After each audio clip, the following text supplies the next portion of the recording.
안녕하세요. 새벽의 축구 전문가 페누입니다. 오늘은 바르셀로나와 나폴리의 챔피언스리그 16강 2차전에서 볼 수 있었던 전술 포인트에 대해 살펴보려고 하는데요. 먼저 두 팀의 선발 라인업을 살펴보면 바르셀로나는 부스케츠가 경고 누적, 비달은 지난 경기 퇴장으로 나올 수 없었기 때문에 라키티치와 세르지가 부스케츠와 비달의 자리에 출전하면서 중원 라인의 공백을 메워줬습니다. 그리고 나폴리는 인시니에, 메르텐스, 카이온을 중심으로 자신의 베스트 11을 그대로 들고 나왔는데요. 두 팀의 전술 포인트를 보면 바르셀로나는 그리즈만, 메시, 수아레즈를 공존시키기 위한 전술을 보여줬습니다. 기본적으로 그리즈만을 꼭지점에 두고 수아레즈와 메시를 최전방에 배치하는 방식이었는데요. 이러한 방식은 세티엔 감독이 최근 리그에서 몇 차례 시도했던 전술이었습니다. 그리고 이때 세 선수의 움직임을 살펴보면 그리즈만과 메시의 움직임에 따라서 공격 라인이 끊임없이 변화한다는 것이 특징입니다.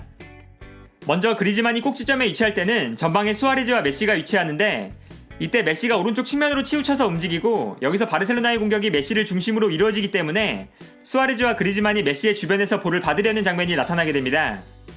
그러나 메시가 중앙으로 볼을 몰고 들어가면서 플레이메이킹을 시도하면 수아레즈 밑에 메시와 그리즈만이 배치되는 장면을 볼 수 있는데요. 결과적으로 이러한 상황에서는 그리즈만과 메시가 하프스페이스에 위치하면서 전방으로 뛰어나가는 수아레즈, 그리고 측면으로 빠르게 전진하는 세메드와 알바에게 좋은 패스를 보내주게 됩니다.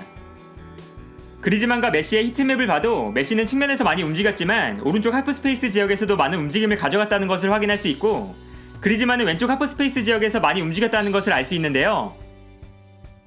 공격을 전개하는데 세계에서 가장 뛰어난 모습을 보여주는 두 선수가 모두 하프스페이스에 있다는 것은 바르셀로나가 공격을 전개할 때 나폴리에게 굉장한 위협으로 다가왔습니다. 그리고 바르셀로나 입장에서는 그리즈만에게 수비가 분산되면 메시에게 좀 더 여유로운 공간이 발생한다는 것도 그리즈만과 메시가 하프스페이스에 있을 때 얻을 수 있는 장점이라고 할 수 있었습니다. 그리고 마지막으로 메시가 오른쪽 하프스페이스뿐만 아니라 좀 더 중앙으로, 더 나아가면 왼쪽 측면으로 움직일 때는 자연스럽게 그리즈만이 높은 지역으로 전진하는데요. 그리즈만이 높은 지역으로 이동할 때 상대 수비를 끌고 움직이기 때문에 메시가 플레이할 수 있는 공간이 발생하게 됩니다. 결과적으로 메시의 움직임에 따라서 메시와 수아레즈가 최전방에 위치하기도 하고 그리즈만과 메시가 좌우 하프스페이스에 배치되거나 더 나아가면 메시가 공격형 미드필더 자리에 배치되면서 전방에 그리즈만과 수아레즈가 투톱을 형성하는 전형이 만들어지는데요.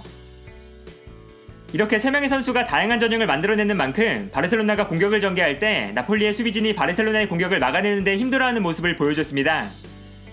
다만 바르셀로나의 공격진 중에서 공격적으로 아쉬운 모습을 보여줬던 선수는 그리즈만이었습니다.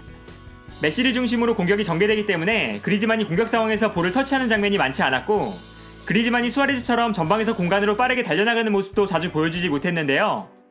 그러나 기본적으로는 그리즈만이 수비적으로 중요한 역할을 맡고 있어서 공격 상황에서 큰 영향력을 발휘하기 어려운 상황에 놓여 있었습니다. 메시와 수아레즈의 수비 가담이 부족하기 때문에 그리즈만은 수비 상황이 되면 적극적으로 수비에 가담해야 했는데요. 특히 좌우 측면 공격수가 없는 전형이라서 그리즈만이 측면 수비에 적극적으로 가담하면서 자연스럽게 좌우 측면 공간을 커버하거나 그리즈만이 중앙으로 내려가면 바르셀로나의 중앙 미드필더들이 좌우 측면 공간으로 움직이는 형태로 측면 공간을 커버하려고 했습니다. 따라서 경기 장면을 보면 바르셀로나가 수비 라인을 형성할 때 그리즈만이 측면에 배치되거나 중앙 미드필더처럼 움직이는 장면도 자주 볼 수 있었는데요. 여기에 대해서 그리즈만이 중앙 미드필더처럼 움직일 때가 많기 때문에 중앙 미드필더 한 명이 오버래핑을 시도하면 그리즈만은 공격적으로 올라가기보다 중앙 미드필더의 뒷공간을 커버해주면서 수비 밸런스를 유지해줘야 되는 경우도 있었습니다. 더용과 세르지, 그리즈만의 활동 반경을 비교해봐도 더용과 세르지의 활동 반경보다 그리즈만이 좀 더 낮은 위치에서 뛰었다는 것을 확인할 수 있는데요. 이처럼 그리즈만이 수비적으로 기여해야 하는 부분이 많은 만큼 반대로 공격적으로는 뛰어난 영향력을 발휘하기 어려운 역할을 맡았다고 볼 수 있습니다. 따라서 그리즈만, 메시, 수아레즈를 공존시켰을 때 그리즈만의 수비적인 부담감이 크다는 것이 이번 경기뿐만 아니라 앞으로도 바르셀로나의 가장 큰 고민거리일 텐데요. 그러나 그리즈만이 수비적으로 많은 기여를 해도 바르셀로나의 전형 자체가 굉장히 중앙에 밀집해 있었기 때문에 나폴리가 공격을 하는 순간 바르셀로나의 좌우 측면에 공간이 발생하는 장면이 자주 나왔습니다. 그리고 나폴리는 좌우 측면 공간에서 찬스를 만들어내기 위해 노력했는데요. 측면 공격수와 측면 수비수, 그리고 상황에 따라서는 중앙 미드필더까지 측면으로 움직여서 측면에서 수적 우위를 만들어 놓고 측면을 돌파한 이후에 페널티 에어리어 안으로 볼을 보내주려고 했습니다.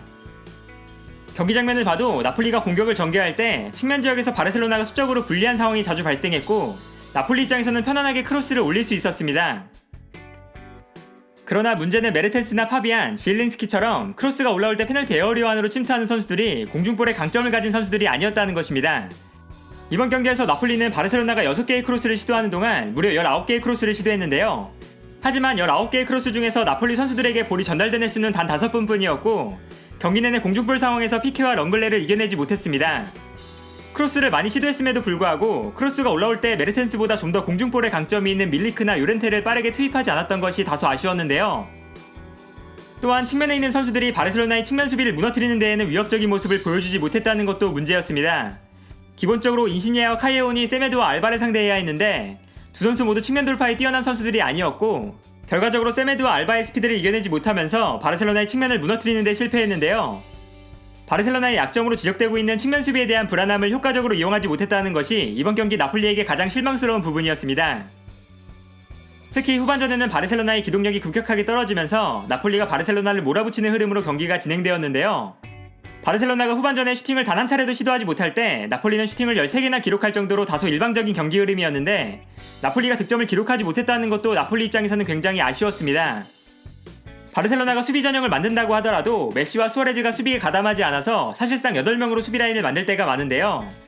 피케와 렁글레, 슈테겐의 활약이 훌륭했지만 8명의 수비 라인을 상대로 후반전 내내 득점하지 못했다는 것은 분명 나폴리에게 문제가 있는 부분이었습니다.